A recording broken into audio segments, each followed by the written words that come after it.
बोल राधा रमण लाल की जय, बोल बांके बिहारी लाल की जय।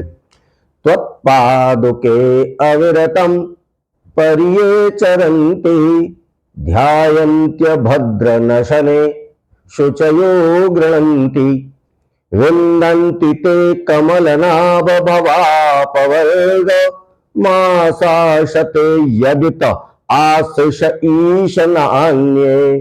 कोई दूसरा ईश्वर है ही नहीं, श्री कृष्ण के अलावा कोई दूसरा ईश्वर है ही नहीं, ये दृढ़ विश्वास युधिष्ठिर जी का था।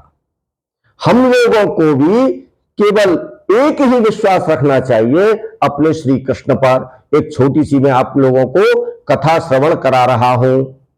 मनुष्य का एक लक्ष्य होना चाहिए। वो लक्ष्य क्या होना चाहिए?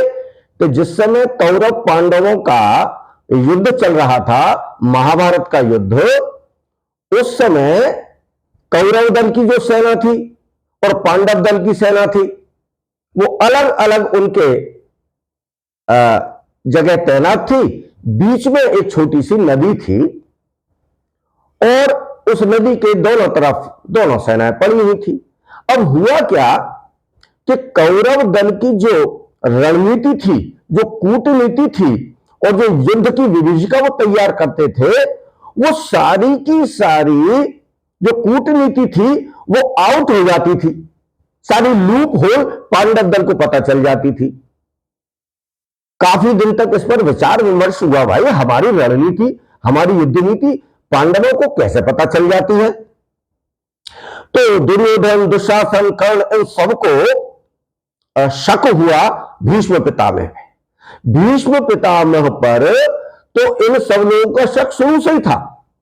इनका यह मानना था कि पितामह भीष्म लड़ तो हमारे साथ रहे हैं लेकिन हृदय उनके साथ है।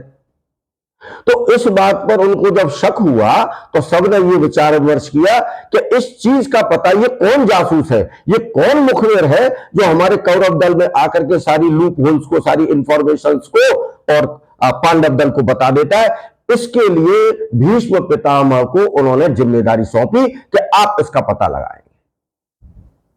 भीष्म पितामह तो राज्याज्ञा से बंधे हुए थे। उन्होंने सबका जो आदेश था वो शिरोधार्य किया और पूरी रात बैठ गए उस नदी के तट पर और ये चेक करते रहे कि भाई कौन मुखबिर आता है रात में। तो क्या देखते हैं, पूरी रात जब निकल गई तो सवेरे 4 बजे के लगभग एक बालक, एक मल्लाह, एक नाविक एक छोटी सी नाव को लेकर के और पांडव दल से और कौरव दल की ओर आ रहा था। उन्होंने उस समय तो कुछ नहीं कहा, भीष्म पिता ने उस समय कुछ नहीं कहा, लेकिन जब वो पूरी जासूसी और मुखबिरी करके वापस लौट रहा था तो भीष्म पिता ने मैंने उस बच्चे को पकड़ लिया और पकड़ करके बोले कि एक बात बता, तुझको इस मुखबिरी का, इस जासूसी करने का ये पांडव दल क्या देता है? तो वो जो नाविक है, वो नाविक बोला कि एक लक्ष्य। लक्ष्य के 2 अर्थ होते हैं, लक्ष्य माने टारगेट और लक्ष्य माने लाख। 1 लक्ष्य मुद्रा, स्वर्ण मुद्रा। जब उस मल्लाह ने, उस नाविक ने यह बात कही तो पितामह भीष्म बोले कि वो तुझे 1 लक्ष्य देते हैं, हम तुम्हें 2 लक्ष्य, यानी ऑफर दिया 2 लाख मुद्रा का। तो वो तो साक्षात श्री कृष्ण थे।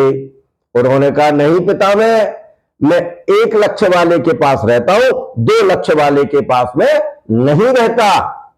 इस बात को सुनकर के पितामह भीष्म पहचान गए, अरे माधव, हे केशव, आपकी लीला का कोई पार नहीं पा सकता है, मैं आपके शरणागत हूं।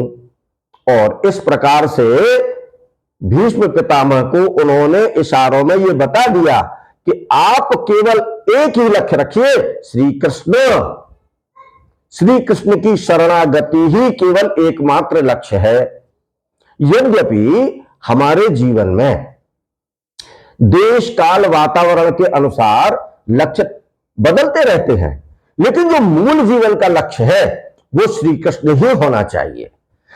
अगर हमारा एक लक्ष्य श्री कृष्ण रहेंगे, बांके बिहारी रहेंगे, श्याम सुंदर रहेंगे, श्री राम रहेंगे, तो हमारे जो समय समय पर जो छोटे मोटे लक्ष्य होते हैं ना, वो तो बड़े चुटकियों में और बड़ी आसानी से ही हमारे उसमें हमको सफलता मिल जाएगी। आप देखिए, शबरी का एक लक्ष्य राम, उनको मिले। विभीषण का एक लक्ष्य राम, उनको मिले। ब्रज गोपियों का एक लक्ष्य था केवल श्री कृष्ण, उनको मिले। ग्वाल वालों का केवल एक लक्ष्य श्री कृष्ण, वो उनको मिले।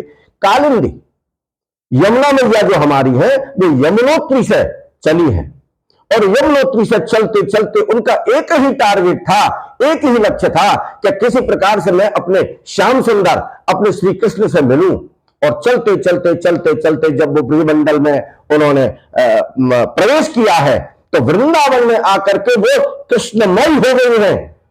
और ये जो हमारी जमुना मैया है, कृष्णमय होने इतनी कृष्णमय है कि आज जो हमारे वृंदावन में ये जमुना मैया है वो साक्षात श्री कृष्ण बन गए हैं, श्री कृष्ण ही है।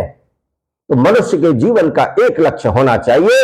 अगर आपने एक लक्ष्य बना लिया तो फिर आपके जितने भी जो छोटे मोटे लक्ष्य हैं वो तो बड़े आसानी से पूर्ण हो जाएंगे। तो इसलिए जीवन में ठाकुर जी का अपना लक्ष्य धारण करिए, श्याम सुंदर का, बांके बिहारी का। और ये जो आप, मुझे पता है आज लोग कितने स्ट्रेस में, कितने टेंशन में रहते हैं और इधर उधर की बातों को वो सोचते हैं। आप जो मैं कह रहा हूं उसको करके देखिए। भगवत प्राप्ति ही इस जीवन का मूल उद्देश्य होता है और कुछ नहीं, केवल भगवत प्राप्ति ही। प्रभु श्री राम की, श्री कृष्ण की, श्याम सुंदर की, राधा रानी की, इनके बारे में सोचिए, इनके बारे में चिंतन करिए, इनकी लीलाओं के बारे में चिंतन करिए, आपको अपार शांति मिलेगी। आपका परिवार भी सुखमय होगा, आपका जीवन भी सुखमय होगा, आपका अड़ोस पड़ोस, आपका नगर, आपका जिला, आपका प्रांत, आपका देश, उसमें आपको शांति प्राप्त होगी। जय जय श्री राधे श्याम।